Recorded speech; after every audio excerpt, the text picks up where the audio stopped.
अस्सलामुअलैकुम, welcome back to my YouTube channel.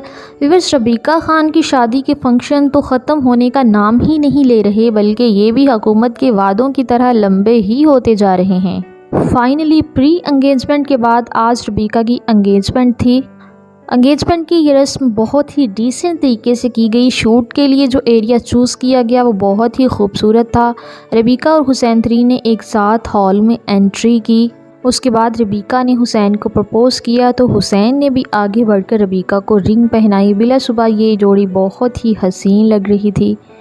आप सबसे रिक्वेस्ट है कि इस खूबसूरत से कपल के लिए कमेंट सेक्शन में माशाल्लाह ज़रूर लिखिएगा, और आप सबसे रिक्वेस्ट है वीडियो को लाइक और हमारे चैनल अनाया खान को लाजमी सब्सक्राइब करें। मिलते हैं किसी और इन्फॉर्मेटिव वीडियो के साथ, तब तक के लिए बाय।